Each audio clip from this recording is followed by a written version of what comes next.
پہلے جب دنیا کی رفتار آج کی طرح سر نہیں تھی اور انسانوں کا رشتہ فطرت سے ٹوٹا نہیں تھا، ہمالیہ کے سینے میں ایک وادی چھپی ہوئی تھی جسے وادی نور کے نام سے جانا جاتا تھا۔ یہ نام اسے یوں ہی نہیں ملا تھا۔ ہر صبح سورج کی پہلی سنہری کرن سب سے پہلے اسی وادی کی پاکیزہ زمین کو چومتی اور رات کو آسمان ایسا صاف ہوتا کہ کہکشاں کی دھندلی روشنی بھی گاؤں کے کچے راستوں کو منور کر دیتی۔ وادی کے باشندے سادہ، محنتی اور قناعت پسند تھے۔ ان کی دنیا اپنی وادی تک ہی محدود تھی اور وہ اسی میں خوش تھے۔ ان کا ماننا تھا کہ یہ وادی قدرت کا انمول تحفہ اور ان کے پرکھوں کی امانت ہے، اور اس کی حفاظت ان کے ایمان کا حصہ ہے۔ اسی وادی میں جہاں ہر بچہ فطرت کی گود میں پلتا تھا، ایک لڑکی رہتی تھی جس کا نام الرا تھا۔ الرا باقی سب سے تھوڑی الگ تھی۔ اس کی گہری بھوری آنکھوں میں ایک ایسی چمک تھی جیسے انہوں نے کائنات کے کئی راز دیکھ رکھے ہوں، اور اس کا دل تجسس کے ایک نہ ختم ہونے والے سمندر کی طرح تھا۔ جہاں دوسرے بچے کھیل کود میں مگن رہتے، وہ گھنٹوں ندی کنارے بیٹھی پانی کی لہروں سے سرگوشیاں کرتی، جنگل میں رنگ برنگی تتلیوں کے پیچھے بھاگتے ہوئے ان کے پروں کے نمونوں کو سمجھنے کی کوشش کرتی۔ اسے پرندوں کی چہچہاہٹ میں چھپے معنی سنائی دیتے اور وہ اکثر ان کی سریلی آوازوں کی نقل اتارتی جس پر پرندے بھی خوشی سے جھوم اٹھتے۔ گاؤں کے بزرگ جن کے چہروں پر وقت نے حکمت کی لکیریں کھینچ دی تھیں، اسے دیکھ کر مسکراتے اور کہتے، اس لڑکی کی روح وادی کی روح سے جڑی ہوئی ہے۔ الرا کا سب سے گہرا دوست کائل تھا، ایک بہادر اور عملی سوچ رکھنے والا لڑکا۔ کائل کو الرا کی خیالی باتیں اور فطرت سے اس کا پراسرار رشتہ اکثر سمجھ نہ آتا، لیکن وہ اس کی ہمت، صاف دلی اور سچائی کا قائل تھا۔ وہ الرا کا محافظ تھا اور الرا اس کی رہنمائی کرنے والی روشنی۔ دونوں مل کر وادی کے ان کونوں کی سیر کرتے جہاں پہلے کوئی نہ گیا ہو، بلند چٹانوں پر چڑھ کر بادلوں کو چھونے کی کوشش کرتے اور گھنے جنگلوں میں خفیہ راستے تلاش کرتے۔ وادی کی زندگی بظاہر پرسکون اور جنت کا نمونہ تھی، لیکن اس سکون کی تہ میں ایک قدیم خوف کی دھند چھائی ہوئی تھی۔ گاؤں کے بزرگ اکثر شام کو الاؤ کے گرد بیٹھ کر ایک پرانی پیشین گوئی کا ذکر کرتے تھے۔ پیشین گوئی کے مطابق ایک دن باہر کی دنیا سے ایک ایسی سیاہ طاقت آئے گی جو لالچ اور ہوس میں اندھی ہوگی، اور وہ وادی کی خوبصورتی، اس کے سکون اور اس کی روح کو ہمیشہ کے لیے تباہ کرنے کی کوشش کرے گی۔ پیشین گوئی یہ بھی بتاتی تھی کہ اس تاریک وقت میں وادی کی تقدیر کا فیصلہ ایک ایسے محافظ کے ہاتھ میں ہوگا جس کا دل وادی کے ہر ذرے سے محبت کرتا ہو اور جسے نورانی ناگ کی رہنمائی حاصل ہو۔ نورانی ناگ ایک افسانوی روشنی سے بنا ہوا اژدہا تھا جس کے بارے میں کہا جاتا تھا کہ وہ وادی کے سب سے اونچے اور مقدس پہاڑ نور کے مینار کی چوٹی پر ایک خفیہ غار میں صدیوں سے مہوخاب ہے، اور پھر ایک دن وہ پیشین گوئی حقیقت کا بھیانک روپ دھار کر وادی کے دروازے پر دستک دی۔ مشینوں کی کان پھاڑ دینے والی گڑگڑاہٹ اور دھول اڑاتے بھاری ٹائروں نے وادی کی ہزاروں سالہ خاموشی کو پاش پاش کر دیا۔ یہ قافلہ لارڈ ملاکور کا تھا، ایک بے رحم اور لالچی صنعت کار جس کی شیطانی نگاہیں وادی کے انمول قدرتی وسائل پر تھیں۔ اس کے ساتھ مسلح گارڈز اور بڑی بڑی مشینیں تھیں جو پہاڑوں کو ریزہ ریزہ کرنے کی صلاحیت رکھتی تھیں۔ لارڈ ملاکور نے گاؤں کے سردار کو اپنے خیمے میں طلب کیا اور بغیر کسی تمہید کے حکم سنایا، یہ وادی اور اس میں موجود ہر چیز آج سے میری ملکیت ہے۔ تم سب کو 24 گھنٹے کی مہلت دی جاتی ہے۔ اپنا معمولی سامان اٹھاؤ اور یہاں سے ہمیشہ کے لیے چلے جاؤ۔ وہ گاؤں والوں پر جیسے آسمان ٹوٹ پڑا۔ خوف، غصے اور بے بسی کی ایک لہر پوری وادی میں پھیل گئی۔ وہ اپنی جڑیں، اپنے پرکھوں کی قبریں، اپنے گھر اور اپنی یادیں چھوڑ کر کہاں جاتے۔ گاؤں کے سردار نے لارڈ ملاکور سے رحم کی اپیل کی، اسے وادی کی قدامت اور روحانی اہمیت کے بارے میں بتایا، لیکن ملاکور کے پتھر دل پر کوئی اثر نہ ہوا۔ اس نے قہقہا لگاتے ہوئے کہا، تمہاری دقیانوسی کہانیاں میرے لیے بے معنی ہیں۔ میں یہاں پتھروں اور درختوں سے سونا نکالوں گا اور اس پرانی جگہ پر ایک جدید شہر تعمیر کروں گا۔ ترقی قربانی مانگتی ہے اور تمہاری قربانی سب سے پہلے ہوگی۔ اس مایوسی اور ناامیدی کے عالم میں جب سب ہمت ہار بیٹھے تھے، الرا سیدھا گاؤں کے سب سے بزرگ اور دانا شخص بابا برہان کے پاس گئی۔ بابا برہان 100 سال سے زیادہ عمر کے تھے اور کہا جاتا تھا کہ ان کے سینے میں وادی کی پوری تاریخ محفوظ ہے۔ بابا نے الرا کو دیکھا تو ان کی جھریوں بھری آنکھوں میں ایک عجیب سی چمک ابھری۔ مجھے معلوم تھا کہ تم ہی آؤ گی الرا، انہوں نے اپنی گہری پرسکون آواز میں کہا۔ وقت آن پہنچا ہے۔ پیشین گوئی کے سچ ہونے کا وقت۔ بابا برہان نے ایک پرانے لکڑی کے صندوقچے سے ایک بوسیدہ سا تومار نکالا اور اسے الرا کے سامنے کھول دیا۔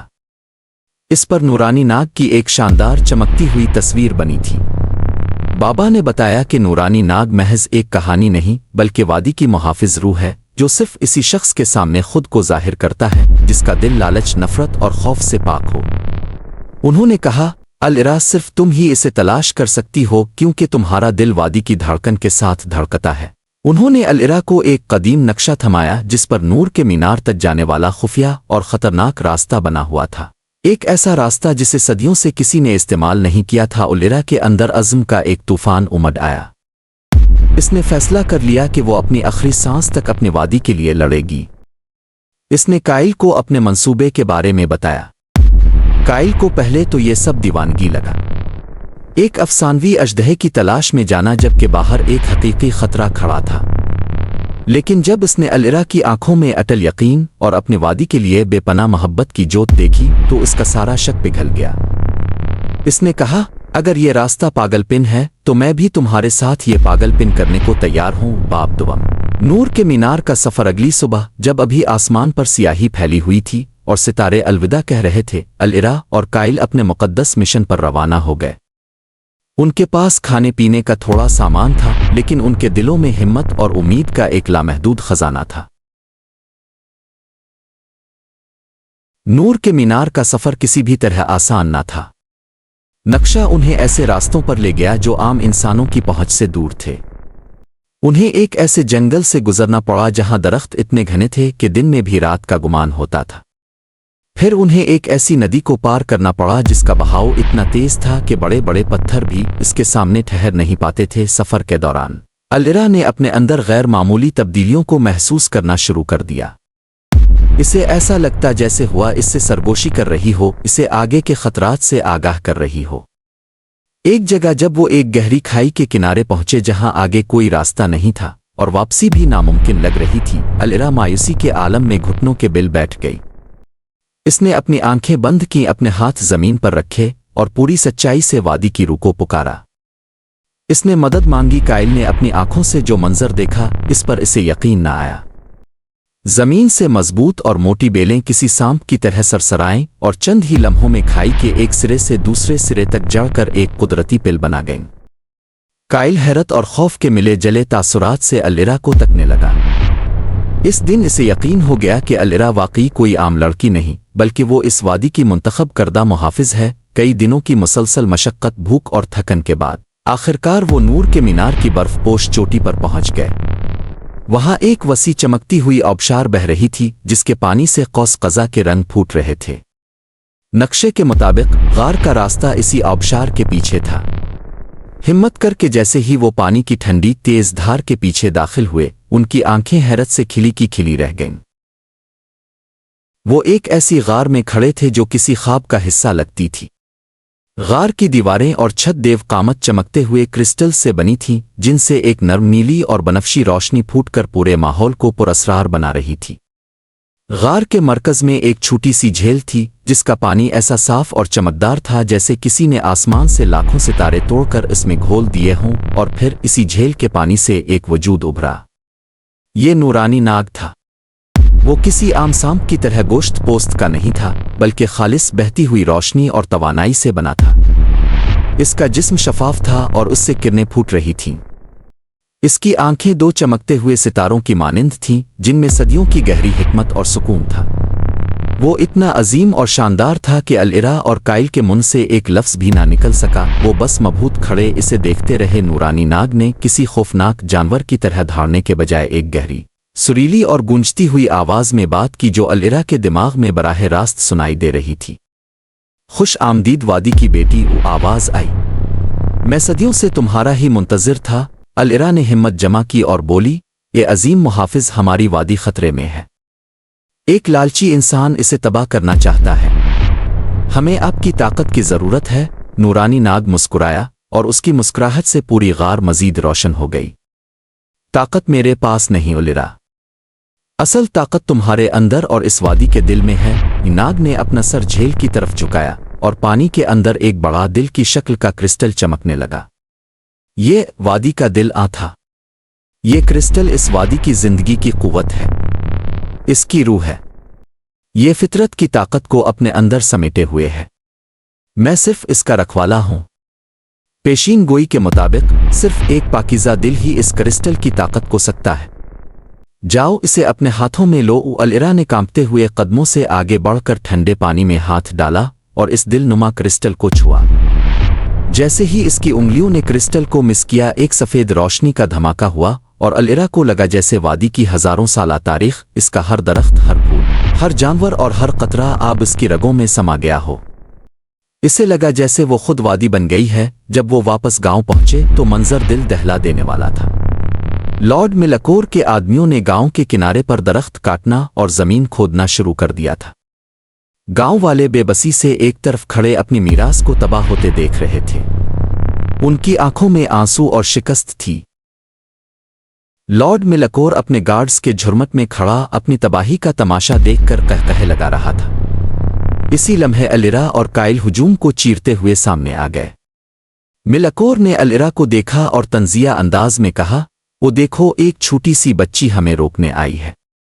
तुम क्या करोगी? मुझ पर फूल फेंकोगी? इसके गार्ड्स हंसने लगे, लेकिन अल-इरा की आंखों में खौफ का शायबा तक ना था।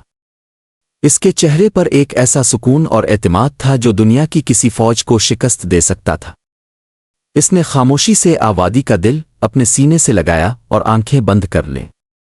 इसने ताकत की भीख नहीं मांगी, बल्कि फितरत से हम आहंग होने की दरख्वास्त की। फिर जो हुआ वो तारीख का हिस्सा बन गया। अल-इरा ने जैसे ही आंखें खोलीं, इसके हाथ में पकड़ा क्रिस्टल एक छोटे सूरज की तरह दहकने लगा। इससे सब्ज और सुनहरी तवानाई की लहरें निकलें और पूरी वादी में फैल गईं। जमीन लरज उठी। जहां जहां लॉर्ड मिलकोर की मशीनें खड़ी थीं, वहां जमीन से अचानक देवकामत, खारदार बेलें और दरख्तों की मजबूत जुड़ें फूट पड़ी और उन्होंने फौलादी मशीनों को कागज की तरह मरोड़ना और कुचलना शुरू कर दिया। चंद ही लम्हों में मशीनें बेजान टूटे फूटे खिलौनों की तरह बैलों में जकड़ी पड़ी थीं। लॉर्ड मिलकोर और उसके आदमी खौफ से चीखने लगे। ये कोई इंसानी मशीनी ताकत नहीं थी, ये खुद फितरत का गज़ब था। अल-इरा ने ताकत का इस्तेमाल तबाही के लिए नहीं, बल्कि तहफ़्फ़ुज़ के लिए किया। जिन दरख्तों को काटा गया था, उनकी जगहों से नए पौधे फूटने लगे। जमीन पर जहां मशीनों के टायरों के निशान थे, वहां रंग बरंगे जंगली फूल खिल उठे। पूरी वादी जैसे दोबारा जिंदा हो गई हो। लॉर्ड मिलकोर ने दहशत भरी निगाहों से अल-इरा को देखा, जो अब भी पुरसुकून खड़ी थी और उसके गिर्द रोशनी का एक हाला था। इसे समझ आ गई थी कि वो एक ऐसी ताकत से टकराया है जिसे ना खरीदा जा सकता है और ना ही हराया जा सकता है। वो और उसके आदमी अपनी जान बचाकर ऐसे भागे जैसे उन्होंने कोई भूत देख लिया हो, और फिर कभी वादा नूर की तरफ मुड़कर देखने की हिम्मत न की। गांव वालों ने जब ये मंजर देखा तो वो खुशी से चीख पड़े। उन्होंने अल-इरा को अपने कंधों पर उठा लिया और वादी की मुहाफिज के नारे लगाने लगे। अल-इरा एक हीरो बन चुकी थी, लेकिन इसके दिल में गुरूर का एक जर्रा भी ना था। इसने क्रिस्टल को वापस बाबा बुरहान के हवाले किया ताकि इसे दोबारा महफूज किया जा सके। वो जानती थी कि ये ताकत इसकी नहीं, बल्कि पूरी वादी की अमानत है। इस दिन के बाद वादा नूर की जिंदगी पहले से भी ज्यादा खूबसूरत हो गई। लोगों का अपनी जमीन और फितरत से रिश्ता मजीद गहरा और मजबूत हो गया था। उन्होंने सीख लिया था कि असल तरक्की मशीनों की गुड़गड़ाहट में नहीं, बल्कि फितरत की खामोश धड़कन को सुनने में है। अल-इरा ने अपनी बाकी जिंदगी वादी की मुहाफिज के तौर पर गुजारी। वो अब भी नदी से बातें करती थी और परिंदों के गीत सुनती थी, लेकिन अब उसके साथ काइल भी होता था, जो अब फितरत के जादू को समझने लगा था। और यूं वादा नूर हमेशा के लिए महफूज हो गई, अपनी मुहाफिज की बदौलत, जिसका दिल वादी की रूह से जड़ा था। हर सुबह जब सूरज की पहली किरण वादी को छूती तो ये सिर्फ रोशनी नहीं होती थी, बल्कि एक लाजवाल दास्तान की याद दहानी होती थी। हिम्मत, मोहब्बत और एक ऐसी लड़की की कहानी जिसने साबित किया कि सच्ची ताकत पट्टों में नहीं, बल्कि एक पाकीज़ा दिल में होती है।